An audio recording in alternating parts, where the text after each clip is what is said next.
Podfic-Wash Away, written by VirKatJol, read by jrmstoughchick. Disclaimer. Not mine. Wish they were. P.S. I glomped Ben last Saturday. The prowler is here. It makes him breathe a sigh of relief. His chest quickly constricts again when he finds it empty. He's not really surprised. You don't just fly down to a planet to sit in your ship, but he was hoping she might have just this once. It's raining hard, torrents of water beating against his back as John rushes into town. He has no idea where he'll find her. Why did he have to push? He knows how she is. She can only take so much of a beating before she runs. He had her pinned. God, he was a dumb human sometimes. His leather coat is keeping him dry. He found a fedora-type hat in his quarters, and that's protecting his head. He's pretty sure the last time he saw this much rain was on the planet with that bank. That was a lot of water. Actually, this is probably worse. John reaches the edge of town. It's nothing to write home about, even if the post office delivered. How is he going to find her? Where would she go? There's not much choice, luckily for him. There's a bar, which looks like it's just getting revved up for the night, a church-looking building, some apartments, marketplace kiosks, and a hotel. The sky is darkening and all the stores look shut down. I guess no one stays open late these days, he mumbles to himself. The hotel it is. He's sure she wasn't in the mood for people or other aliens, so he eliminates the bar right off.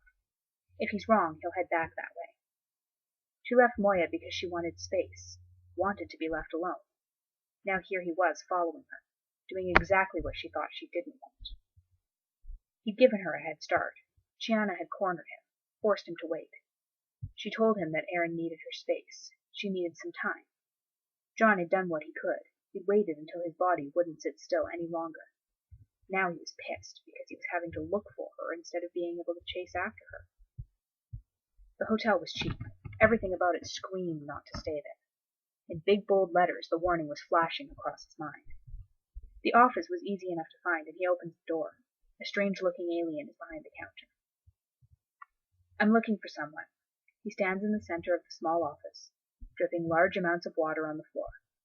He could probably use the cleaning, however. The whorehouse is behind the bar. The creature doesn't even look at him. Bring it back here when you've chosen, but I don't provide the entertainment. That's not a woman.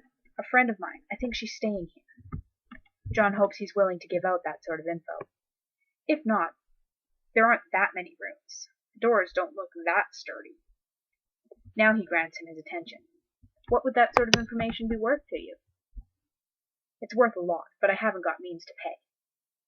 There are always ways to pay, just a lack of creativity when offering or trying to get something for free. The alien lets his eyes slide along the room. Can you fix things? I could try, but can I do it after? I really need. It's taken you long enough to find who you're looking for. He's interrupted when Erin walks through the door. I need. That's when she sees him. John. He braces himself. Every bone, every muscle, every fiber of his being is screaming at him to go to her, to take her in his arms and hold on. His brain won't let him. It's actually thinking. I was worried. I'm capable of taking care of myself. He watches her body recover from the shock of seeing him, and returns to the state it was, a shivering mass. Do you have any more blankets? She's freezing. He takes a closer look.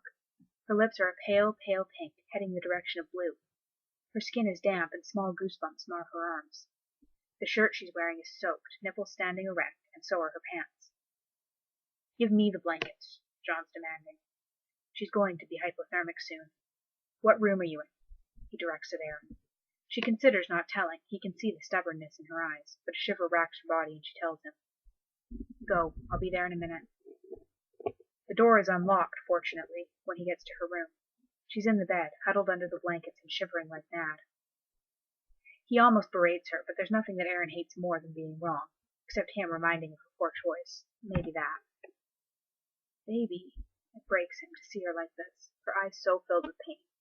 A look around the shabby room tells him what he was hoping wasn't the case. She's still in her wet clothes. You gotta get out of there.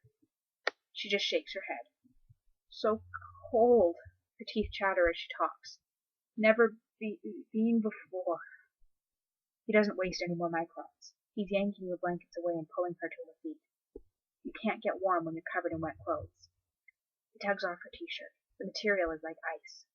It makes his heart stop for a moment, a flash of finding her fear too late. She wasn't going to warm up that way. Her peacekeeper training couldn't have been so poor. She just wasn't thinking. She was feeling. She hurt. Her bra follows. It's just as wet. John tries to ignore her breasts, the perfect globes set high on her chest. Her nipples look painfully tight as the air caresses them. There's a moment where he just can't look away, and then he breaks back into action. He unbuttons her pants and peels them off her legs. Her underwear goes right with them. How long were you standing in that rain? He checks the bed she was in while he starts taking off all his clothes as well. She doesn't even notice. All she can think about is how cold she is. Her arms are wrapped tightly around her body, trying to hold in her heat. What's left of it, anyway. I don't know. She's shaking her head as if she can't remember standing in it at all. The bed is damp, so John tugs off all the sheets. The mattress is surprisingly clean-looking, but he lays down the top blanket. It has escaped her getting it wet. He tugs on her elbow and is about to have her lay down when he spots the bathroom. There are towels in there. So he has her stand by the bed while he runs to get a couple. Can you dry yourself a little? She nods as he covers her with one of the towels. They're small, but so is she. He uses the other to squeeze water out of her thick hair. It would take so much longer to get her warm with the mass of dark locks still as wet as they were. It doesn't take long for his towel to become useless. It goes flying onto the pile of damp bedding as John tosses it across the room. She stills her movements, and he grabs the towel from her, bringing out even more moisture from her hair. Okay, baby, lay down there. Naked Aaron in bed. He groans at the sight. Despite her predicament, she's still Aaron. She's still so beautiful. He's hauling the new dry blankets over to her and covering her body. Someday, he hopes, he'll get to appreciate it more. For now, she needs to get warm. He's taking off the rest of his clothes now, pants and boxers.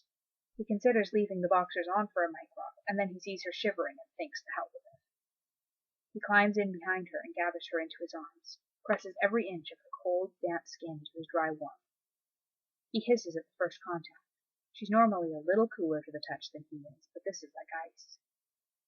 Aaron, you're so cold, obviously. He makes sure that the blankets he's piled onto them are tight against them. No warmth is escaping. Talk. One word, a request, one she's never really made, at least to him. You want me to talk? Her teeth chatter. You're arguing? If she wasn't so cold, she would roll her eyes. I don't like when you run off. Not about that. She swallows hard against the knot in her chest. She can't take it. The pain of being with him almost outweighs the pain of being without. It's not throwing fair. Tell me about her. Sometimes it rains this hard there. Where I lived, it would be warm rain, followed by humidity. Awful, pressing heat. The rain brought brief relief. It was rarely cold like this. I just sat outside my prowler when I got here. He's aware that she's taken the conversation over, but he doesn't care. He wants her to talk to him more. Instead of fighting, instead of pulling back, come at him head on. That he can take.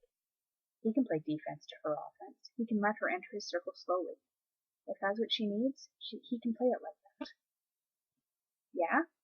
John's arms loosen a bit. The heat is growing under the blankets, and his hands start stroking along her arms, stomach, and hip.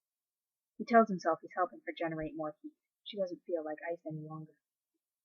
She sniffles, but her teeth no longer clack. I didn't know what to do. Kept wanting to go back, but I couldn't. I couldn't let you have your way. His body stiffens behind her, pulls back a tiny bit. You always get your throwing way. Not now, John. Whatever you need, Aaron. Anything. He braces. If she tells him to go, he'll do it. He's already made a fool of himself. Head over heels in love with the girl who's in love with him. Well, not him, really. With the guy that looked just like him, acted just like him, loved her just like him. I get that it's hard. Aaron scoffs at his words, as if he couldn't possibly understand. John shouldn't have to remind her that he was in a similar spot not that long ago. He doesn't let her interrupt, not yet. You died too. She's quick to retort, but I came back. But I'm here. He can't break through. She's not ready. It doesn't matter that they're naked in a bed together, that he's pressed to her, cock to ass, that his fingertips are resting on the mattress whispering against one of her nipples. None of that matters because she isn't ready. Do you want me to leave? The silence drags on. Can't ask again. She'll have to answer. He won't badger it out of her. The pushing makes her angry. It makes her dishonest with herself. So he waits. He hears the choked sob, and his arms ache to drag her back to be directly against his warmth. It's barely audible, but there it is. The answer he dreads turns into one he isn't expecting. What do you want? I want him back. She turns her head into the pillow and wipes at her tears. I want you to be him. I am. John pulls her close now. His lips brush her neck, just repeating the words over and over. I am him. It was me. Just John Crichton, plague to your existence. Well, right. She twists around then, pushes him onto his back, and crawls half onto his chest. Her ear covers his heart, and she closes her eyes. Her hand flattens against his stomach before sliding upwards. She touches him everywhere, and he just lets her.